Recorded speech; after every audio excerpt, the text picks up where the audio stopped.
Bomb threats and swatting. At least a half dozen Trump cabinet picks are targeted at their homes. Who's behind these latest attempts to intimidate? And time to talk truce? The president-elect names a special envoy for the war in Ukraine. He says he has a plan to force Putin and Zelensky to the table. Will they listen? And record numbers on the road as a massive storm dubbed an Arctic outbreak sweeps across the eastern half of the country, just in time for what's expected to be record numbers on the road and in the skies for the holiday. All that and more tonight on The Hill on NewsNation.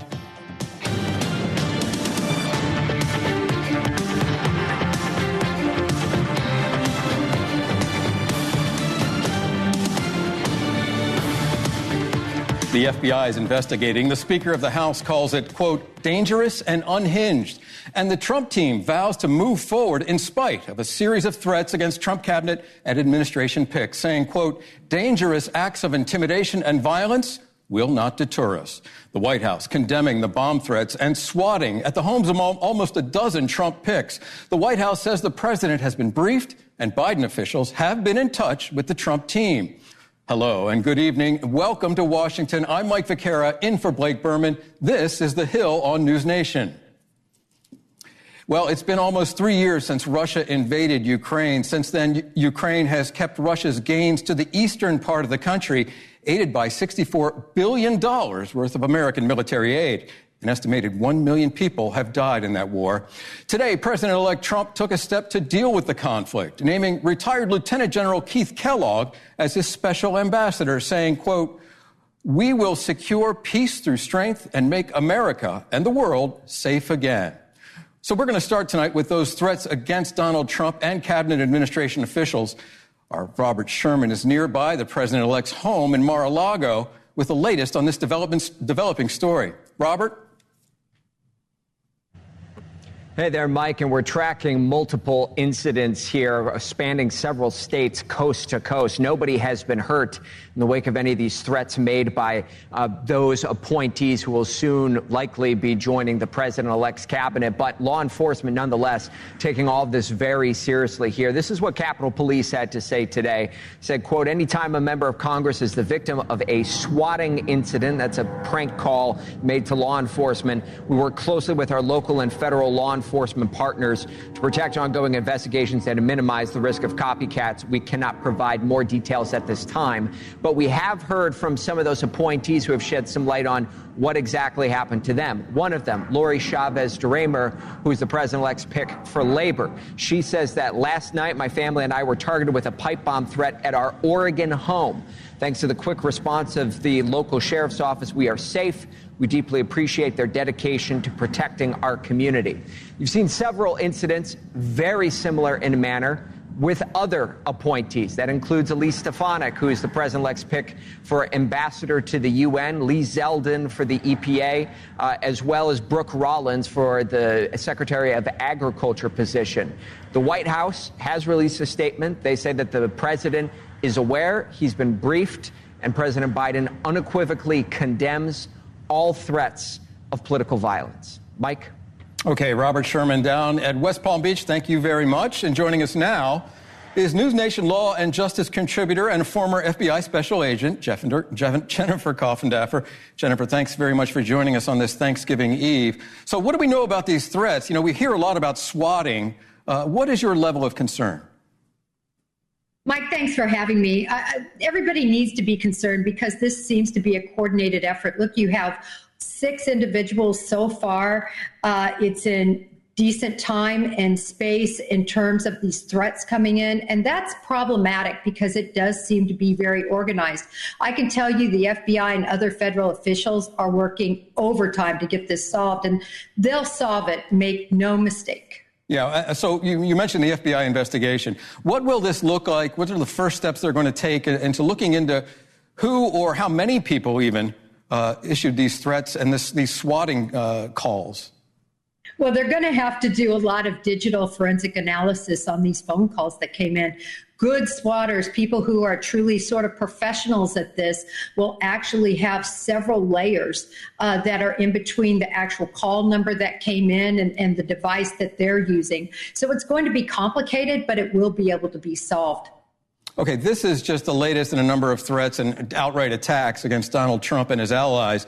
So let me ask you, is the FBI well positioned to handle this investigation in the current political environment?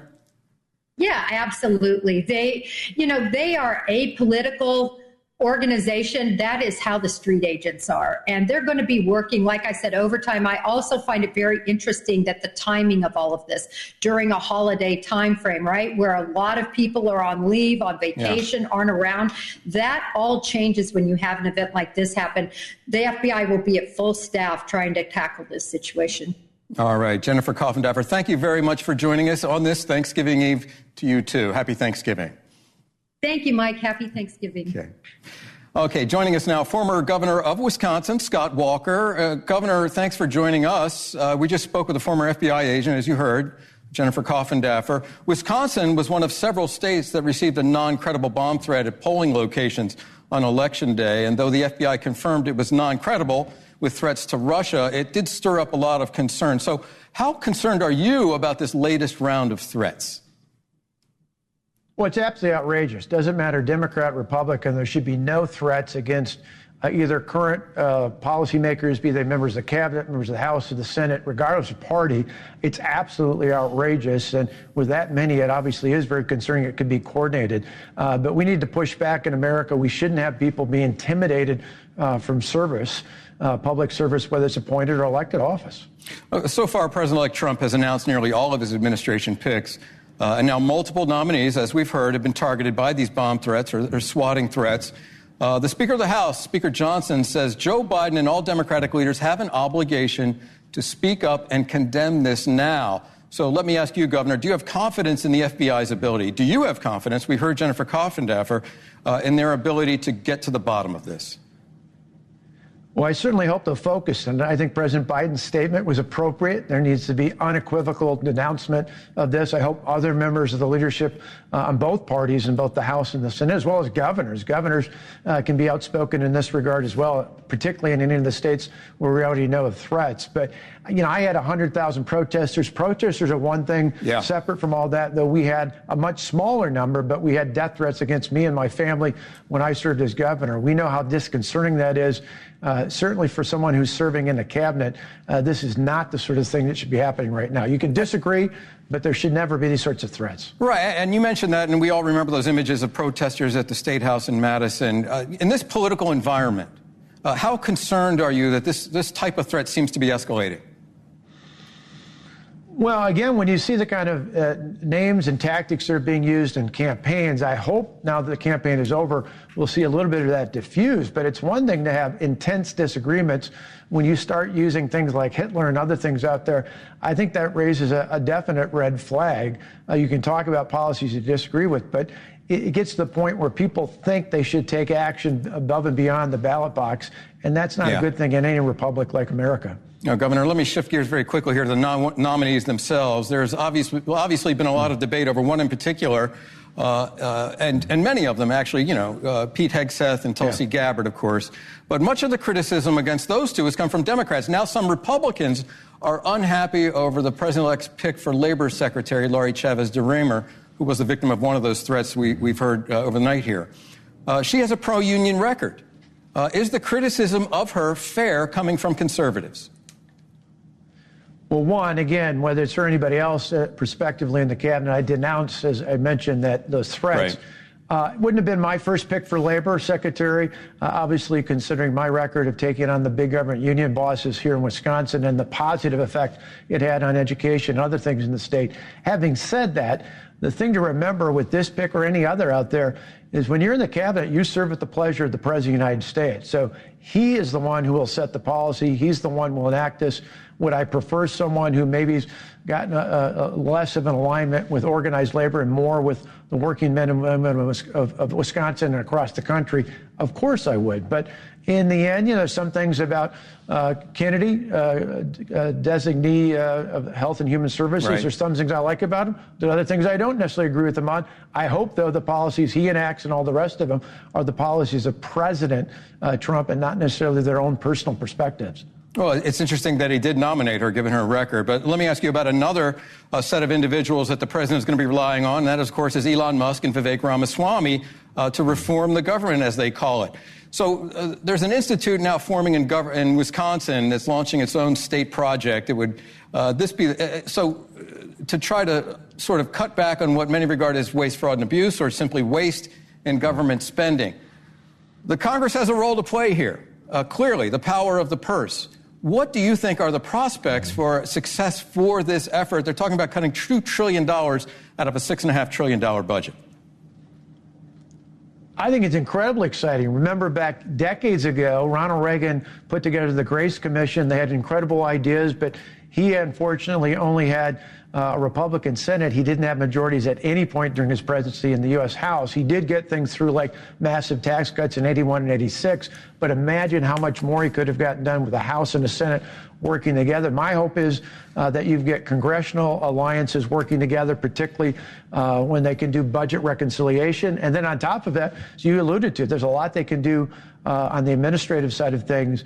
Elon Musk in particular, what excitement. The idea, I remember 10 years ago meeting him, and he was just trying to get rockets to land on a barge out in the ocean. Today, he gets it back to the site it took off on. This is a guy who gets things done. I think most of us in America are excited about what he could do to help President Trump with our federal government. All right. A lot of us are on the edge of our seats to see how successful or unsuccessful this project is. Governor Scott Walker, thank you very much for joining us tonight. Thank you. All right. Meanwhile, as the dust settles after a year of war, thousands are heading home today as a ceasefire between Hezbollah and Israel takes effect. Though the deal is set to last just 60 days, many, including President Biden, are hoping that it becomes permanent. NewsNation's Joe Khalil joins us now for the latest. Joe, what is happening in Lebanon now?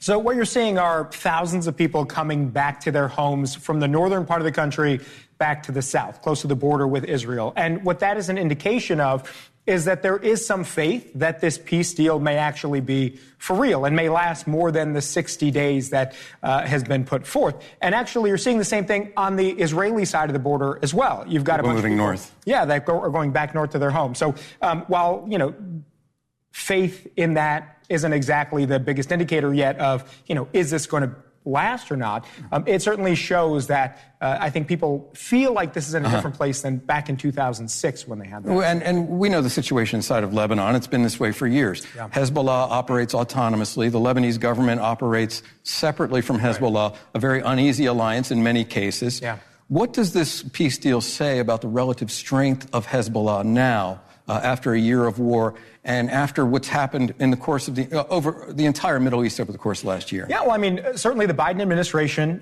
Israel, both think that Hezbollah has been significantly diminished. You look at their leadership structure, numbers 1, 2, 3, 6, and 7 were all killed, right? So obviously that's going to be a big blow. I think the gamble maybe that the United States is making right now, or at least, from the Biden administration, from sources I'm talking to, they're putting some faith in the Lebanese military, which it's sort of a very, well-known secret that Hezbollah sort of outguns the Lebanese military, right? But that's going to be the one filling the void, hoping to keep stability and peace while Hezbollah fighters are forced north. We'll see what happens. Very fragile alliance there. Joe Khalil, my man. Happy Thanksgiving. Great to see you. Okay. All right. Coming up, actor Mel Gibson thanking NewsNation's very own Elizabeth Vargas after a prisoner exchange frees 3 American hostages from China. Plus, Mick Mulvaney joins us on the other side of the break to discuss some of Donald Trump's latest appointments and why Glenn Youngkin is inviting all Republicans who are moving to town to settle across the Potomac River in Virginia. And we go live from the road on what's expected to be the busiest travel day of the year. I'm Mike Vaquera. The Hill will be back in 4 minutes.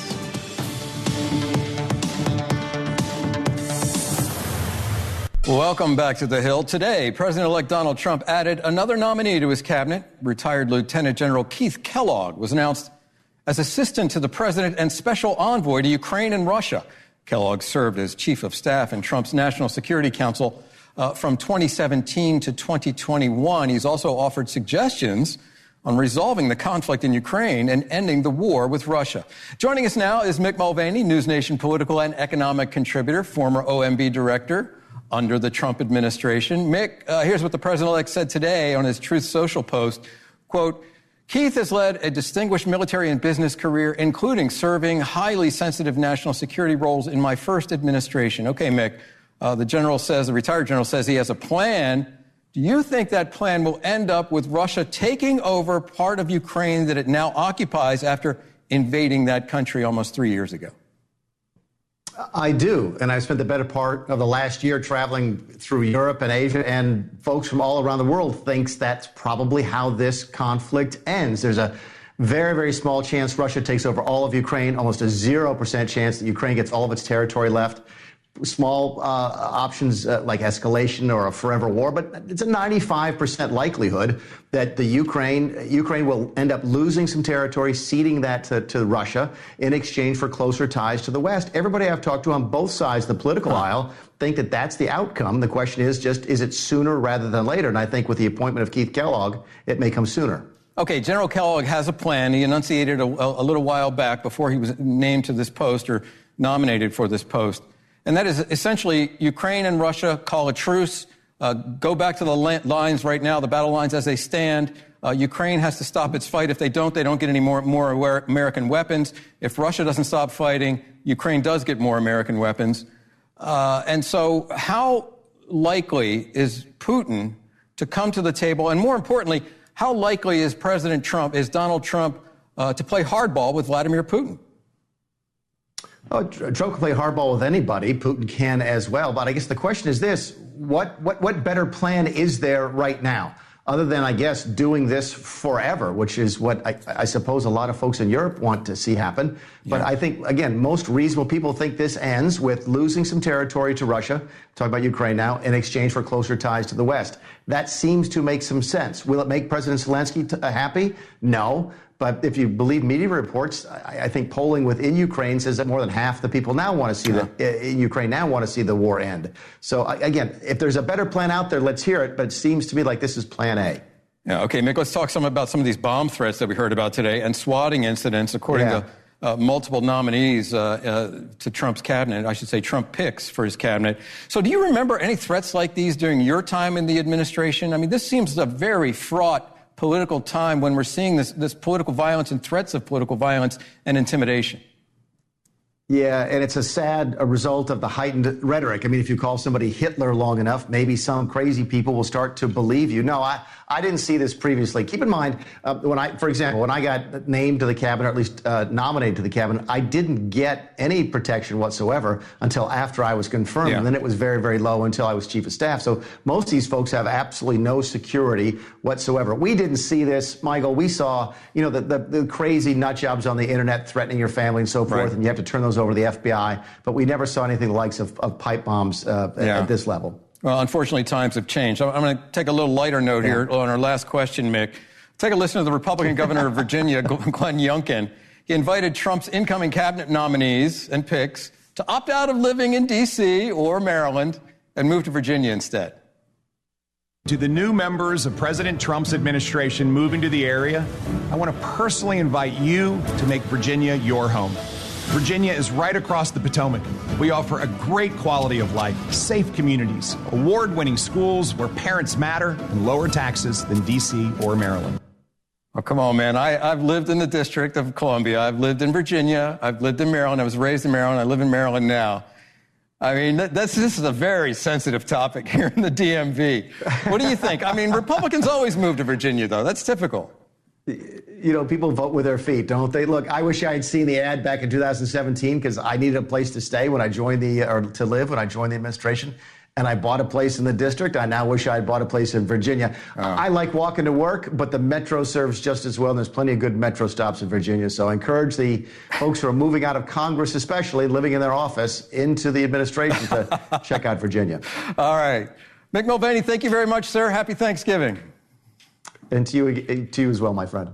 All right. There is still much more ahead on the Hill. Millions of Americans are taking planes, trains, and automobiles as we expect record-breaking travel numbers today and over the Thanksgiving weekend. We go live with the latest. Plus, Walmart announces it's rolling back one of their major initiatives in the wake of Donald Trump's impending presidency. We tell you what that is when The Hill on NewsNation returns.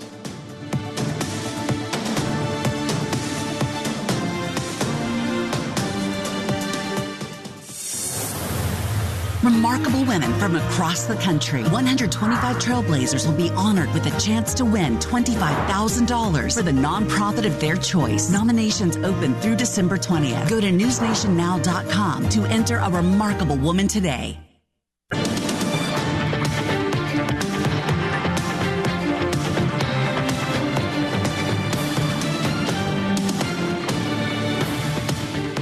Welcome back to the Hill on News Nation. The Thanksgiving weekend is here, and with it, one of the busiest travel days of the year. Millions of Americans plan to hit the roads in the coming days and the skies, and lower gas prices could be the driving factor. Throw in a cold snap and storms across much of the East, and things could get very interesting for holiday motorists. News Nation's Alex Capriello is currently driving in the Chicago suburbs, and he joins us live. Alex, what's the situation there in Chicagoland? Yeah, Mike, this has been my reality all day long, like the other millions of Americans that are hitting the road. It's bumper-to-bumper traffic here just outside Chicago. We're heading east on I-90, heading towards downtown, and typically this area gets congested just because this is the main way between the airport and downtown, but like this is particularly congested, nearly bumper-to-bumper, and we're going to be sitting in this for at least another hour or so. But really, this is the reality for so many Americans out there that are heading home for the holidays. Some 72 million-ish will be driving this Thanksgiving, and so we're expecting to see a lot of congestion, particularly in those major metros like Chicago. Let's take a look at two others. Say New York, for example, Manhattan to the Hamptons. That's going to take about 3.5 hours via the Long Island Expressway, or over there on the West Coast from LA to Bakersfield, more like 4 hours. So more than double the typical traffic patterns that we're seeing in those areas. For the people that are out there already, hopefully they're not in the traffic like I am right now, but they're already considering when's the best time to actually come home from the family Thanksgiving. Well, the best time when you're on your way back home driving is going to be before 1 p.m. on Sunday or after 7 p.m. on Monday if you're able to squeeze in one extra day with the family. Okay, and let's close it out by talking about gas prices. We've always been talking about this year in and year out, particularly in election season. $3.07 national average here for gasoline. That's about 60 cents or so cheaper than 2 years ago. Mike? Thanksgiving in the Hamptons. I think that was a Bing Crosby song. All right, Alex Capriello, I hope that car is pointed towards your home. Happy Thanksgiving to you, sir. Have to remind you. Yeah. Happy Thanksgiving. All right. Just have to remind you. Don't you ever let anybody take your power from you. All right. That, of course, was the Vice President, Kamala Harris, breaking her silence in a post-election message to supporters on social media. The video excerpt came from her Talk Tuesday with the Democratic Party's Financial Committee. Her campaign spending has been under scrutiny, as we know. And joining us now is Dan Cannon, and he's the former battleground director for the Harris campaign for Biden-Harris 2024. Is that right? Was it Biden-Harris or just Harris campaign? It was both campaigns. Oh, look at you. And now you're sitting here with me, fresh from that battleground, from the front lines. Good to see you, Mike. Okay, good to see you. It's awfully good to see you. Before you took that post, you were with us all the time, so it's good to have you back. Indeed. Okay. What is going on with that video? What do you think the Vice President's trying to accomplish? Well, there are two calls that we did this week with the Vice President. One was for donors, as you mentioned. I think that actually may have been from the grassroots call that was done to volunteers and supporters around the country. And the purpose of these kind of calls, especially now, is to remind people that gave it their all for a year or for the 107 days that she was the top of the ticket, who volunteered, who put in countless hours, 18-hour days, moved to Wilmington or moved to a battleground state or moved across their own state to volunteer, that the work you did mattered. And sometimes you run a good race and a hard race and come out on the wrong side of a tight election. In this case, I think we did. But I think you want to tell folks, stay involved, stay engaged, don't be dispirited, and stay in the fight. That's really the purpose of a video like that. Okay, and this is Washington. We're always looking at things through the prism of the next election. Of course. Is she making an effort to keep her profile up there or keep her donor network alive in anticipation of a future run? I think people just want to be thanked and hear from the candidate in this moment. I mean, we're entering the season of thanks, Mike, as you pointed out, right? I've heard, yes, and here we are. And I just want to say about the campaign itself, you know, across the battleground states with the million unique volunteers we had giving it their all, we did cut the margins from the national race. A headwind of 6 or 7 points nationally was only about 2 points in the battleground states. That's a hard thing to message when you don't win. But you have to tell the folks, look, you did a lot of work. It moved the needle. It did matter. Stay engaged. Okay. So the Pod Bros. What do they call them? Pfeiffer and those guys? Pods of America, yes. Pods of America. Okay, yes. So a number of your colleagues on the campaign. Yep. We're talking to the Pod, I guess a couple of days ago. Yep. Stephanie Cutter, David Plouffe. Help me out here. I can't remember. Quentin Fulks and Jenna Melly Dillon, yes. Oh, yes. Okay. Top officials in the campaign. Yep. They said it wasn't Lynn Cheney turning off progressives. It wasn't the stance on trans athletes in boys' sports or girls' sports, things of that nature. But it was simply a lack of time before the convention, trying to put together a campaign on the fly. It wasn't the separation or lack of separation with President Biden. You buying all that? I think in a race this close, it's easy to point at one thing and decide, look, this is the smoking gun. There's no smoking gun. There's 107 days. She becomes the nominee. She races out there to have her first event. She's got to pick Tim Walz. She has to go on a ticket tour across 7 battleground states. She has to run the convention, prepare for debate, and after all that, you're less than 50 days left in the election. I think the campaign did an excellent job of prosecuting the race in terms of putting stuff out there for voters and doing incredible voter contact, 20 million doors, 2,500 staff, more than 1 million unique volunteers, as I said. Okay. But in a race that tight, Mike, not everything's going to go your way, and Donald Trump had higher approval ratings. The American people thought of his first term in office pretty favorably at the end of the day. I think it took more effort than we had to get those negatives down and make that contrast apparent. And there's a lot that could have gone our way that didn't. At the end of the day, it's a very tight race that we didn't come out on top on. Okay, I'm going to squeeze this in. You were last on our show in August during the DNC convention, and here's what you say. I think we have a soundbite. I think we will win this tough race that we're underdogs in because of that on-the-ground infrastructure and respect for voters. All right. I think you just went over this, but what went wrong? Well, so on that point, Mike, I do want to say this pretty clearly, right? When the national headwinds, and this is the data, move against you by 5 to 7 points, New Jersey went 11 points more Republican than in 2020. But you hold the battlegrounds to a point or two instead of moving 5 or 6 points. And remember, no one thought we could win this race if we lost the popular vote. That was a done story. But the fact that we kept it close despite those headwinds, I think is evidence that that ground game did work. It wasn't enough at the end of the day. Wow. I could talk about this all night long with you, Dan. I appreciate it, but it's Thanksgiving's coming up. Good to see you, Mike. All right. Appreciate you being here very much. Thank you, my friend. All right. Cheers. All right, in California's 45th District, Republican Congresswoman Michelle Steele has conceded to Democratic challenger Derek Tran. That would be a flip from Republican to Democrat. Tran's victory means that Democrats do flip the seat. This is one of the races that's been too close to call for weeks. In fact, our partners at Decision Desk HQ, with an impeccable record so far in the elections that happened earlier this month, they haven't called it yet. DDHQ data shows Tran leads Steele in the count 50.1% to 49.9%, with more than 95% of the votes reported counted. California's 13th district remains uncalled. That one is a dead heat between Republican incumbent John Duarte and Democratic challenger Adam Gray. So joining me now is Brad Howard. He's a Democratic strategist and president and founder at Corcoran Street Group. Brad, you've had some insight into these two races and Steele's concession. Yeah. Fascinating that yeah. It's still going on. Fascinating that it's this tight. Fascinating that they would be flips in a year when the headwinds, as we just heard from Dan, were blowing against Democrats. Yeah, and I think there's a couple of reasons for that. I think number one, under the leadership of Leader Jeffries and Chairwoman Del Bene at the DCCC, right. Really localizing these House races was very smart. It resisted the red wave. I think House Democrats did fairly well across the board.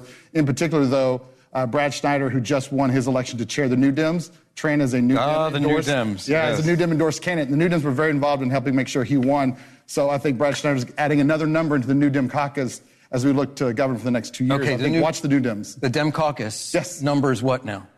So I think it's going to, with the new Congress, it's going to be somewhere where Speaker Johnson's going to have a 1-seat majority once you take into account the 3 folks that Donald Trump has tapped to go into his administration. Okay, so we're talking 4-seat majority when those people are replaced, presumably. Yes. And there's special elections, which have already been scheduled in Florida for the 2 Floridians. Yeah, but 90 days at least. So for the first 100 days of the Trump presidency, they can only lose 1 Republican vote. One? It doesn't get any tighter than that. And we've seen the trouble that Republicans are going to have had holding the line on some of these party line votes. Absolutely. And I think that's, again, where New Dems can play. We've seen in this Congress the number of times that Democratic moderates have come in and voted to pass things like government funding to keep it from shutting down and have alienated the far right kind of MAGA wing of the Republican Party. I think Speaker Johnson's going to have to ask, is he going to let his agenda be dictated to by the MAGA extremists? Yeah, all right. Or is he going to work with Democrats? Man, this is going to be one exciting... I know. And watch California 13. It's a reminder that every vote counts, and count every vote. Yeah, man. Thank you. Happy Thanksgiving, Brad. Appreciate it very much. Okay, coming up, how 3 Americans were finally freed from China in the latest prisoner swap. And did Democrats try to put the kibosh on a third-party candidate this election? Plus, a major change in policy for Walmart ahead of Trump's return to D.C. We discuss that with the full panel after the break.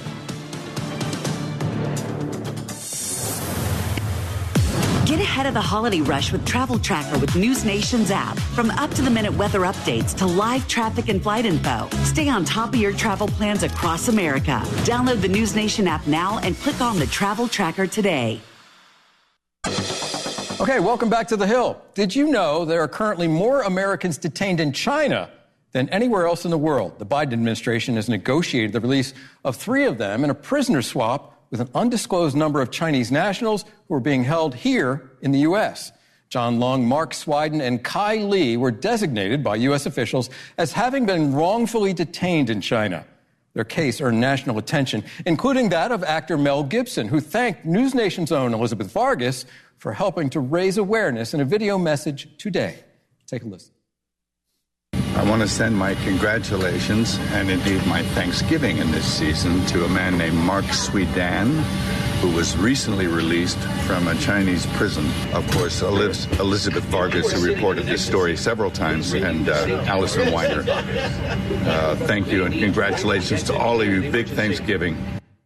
All right. Happy Thanksgiving and way to go, Elizabeth. The full panel is joining me now. Roma Darabi. She's a former White House Deputy Director of Strategic Communications. Joe Khalil, my man, is back. NewsNation Washington correspondent. Cheyenne M. Daniels, race and politics reporter for TheHill.com. And Brad Howard, you know him, you love him. You just saw him 5 minutes ago. He's a Democratic strategist. Panel, the People's Republic doesn't usually do prisoner swaps, so why now? An act of good faith for the outgoing Joe Biden, or a slap in the face to the incoming Donald Trump, or something altogether different? Well, look, one of these prisoners has been held since 2012, another for a few years after that, and one since 2021. So I wouldn't put either of this as a victory for a specific president, but it is a victory for America. Any day that an American is brought home is a day to be celebrated. My question is, what did we give them in exchange? We don't know how many people were given to them, how many Chinese nationals. We don't know what they did. What we do know is that Joe Biden made a deal similarly with Russia earlier in the administration, and we released arms dealer.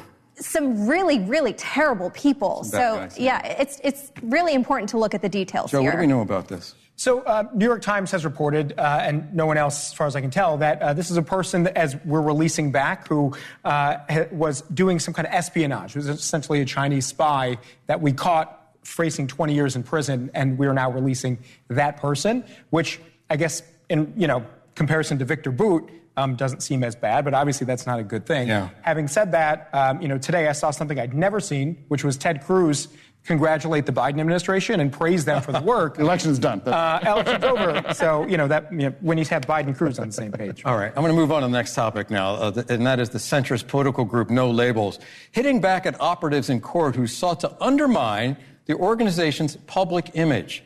The Washington Post reporting that unsealed court documents showed the group's founder, Nancy Jacobson, was made a target of efforts to, quote, socially stigmatize her.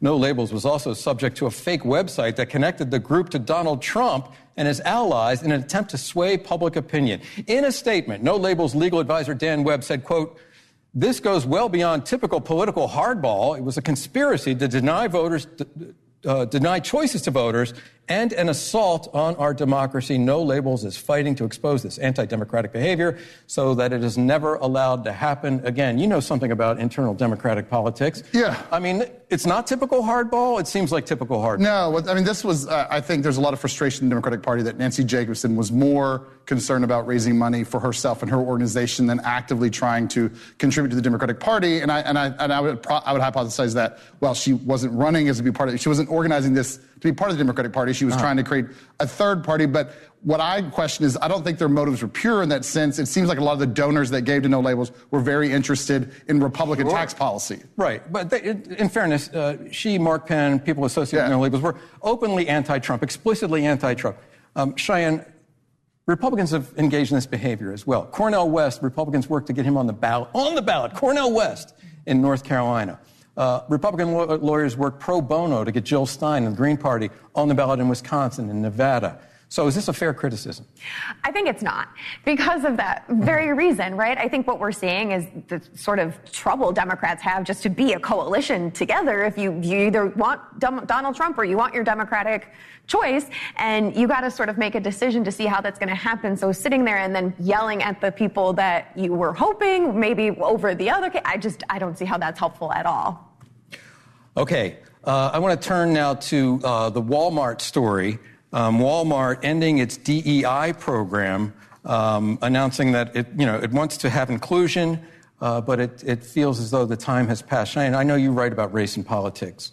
What's going on here? Is this simply a change in direction after the days after Black Lives Matter and George Floyd? Is this sweeping across corporate America now, people ending DEI programs? That's exactly what's happening. Walmart is just one in a long line of companies that are saying, we're going to step back from this. I think there's a lot of concern over what we saw from the Supreme Court, obviously, with affirmative action. And what does that mean when we think about DEI? What does that mean when we see the federal government wanting to take away DEI programs in different offices? And so, it's getting a little bit of backlash thus far from civil rights groups. We heard from the National Urban League. We heard from the Legal Defense Fund.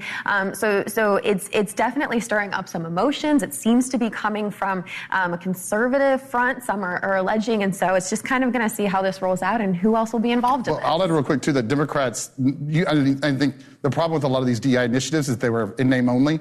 And I think a lot of folks from the black and brown communities who were proposing substantive overhauls of boards of directors and different senior executive positions saw little to no progress. Yet all these companies are promoting DEI. So it's not a D versus R type response. This is lip services like ExxonMobil. I'm not saying Walmart is, but I'm just saying broader. You saw these ads about DEI, but yet you saw all white boards of directors. Okay, Roma, I'm going to come to you in a minute, but I'm going to read this statement from the company, from Walmart. The company stated, quote, "We've been on a journey and we know we aren't perfect.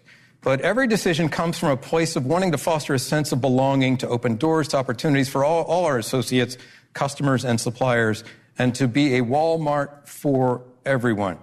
What's going on here? Is there politics behind this decision? Well, I want to believe that Walmart is doing this for the good of the people, but of course, this is political. President Trump won the election in a landslide victory where you had Americans from all different walks of life standing up and saying, we don't agree with what's being said. We don't agree with this wokeism culture. And now you have all different companies that have made mistakes. Budweiser made a huge mistake and paid for it. Jaguar made a mistake recently. I think they're already paying for it. So the question is, are companies going to actually learn from their mistakes or not? This DEI pullback is step one, but today we saw the Redskins have a victory on, you said Redskins. Yes, I did. And that's because the old Redskins logo is officially coming back. So is that right? I saw an announcement today. Yeah.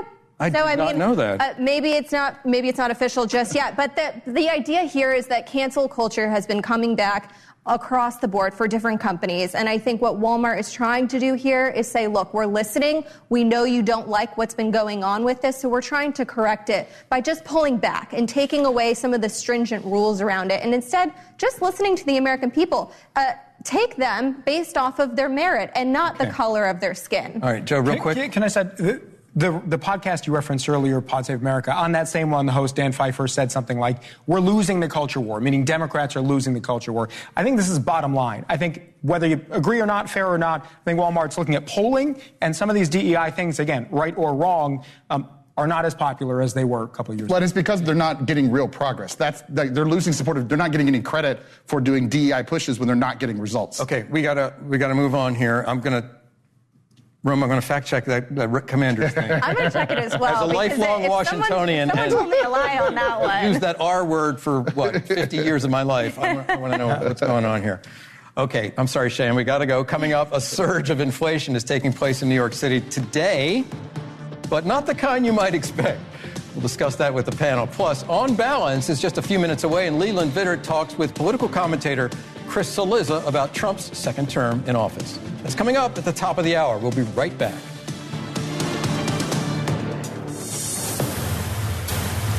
Okay, folks, in case you didn't know, it is one day before Thanksgiving, a matter of hours away now, and Americans are already thinking about their dinner table conversations.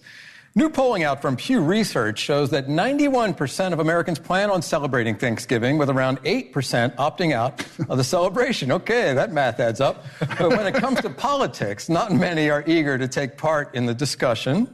71% of Americans are planning on avoiding the conversation altogether. I count myself in that number. As someone who spent an entire career talking to notice that said that they're planning to avoid talking about it. I don't think those plans are going to... After 2 drinks, the plans... Exactly. Yeah. Well, my mom didn't like when my dad and I argued, but ever since I was a kid, he's always been kind of more Republican. I've been Democrat, and I told him I'm very grateful for his engagement over the years because it's made me a better... a better debater with Republicans. What do you think, Cheyenne? I think America is tired of politics. Yeah. That's kind of how we all are feeling right now. Like, we just want to sit down, have some turkey, except watching NewsNation. So I always like to tell the story. At Thanksgiving, when I was a boy, my family grew up right here on Capitol Hill, just a few blocks from here. And I was the only grandkid that would sit and listen to my uncles and grandfather argue about politics. Right now, I'd rather just gouge my eyes. Okay, moving on. Regardless of what the numbers say, inflation is running rampant in New York City. Balloon inflation, that is. Parade enthusiasts got a look this afternoon at the massive inflatables to be used in Macy's Thanksgiving Day Parade. And of course, that is tomorrow morning. I'll be in front of the TV with the family. In this year's parade, over 30 floats, 11 marching bands, and more than 20 balloons will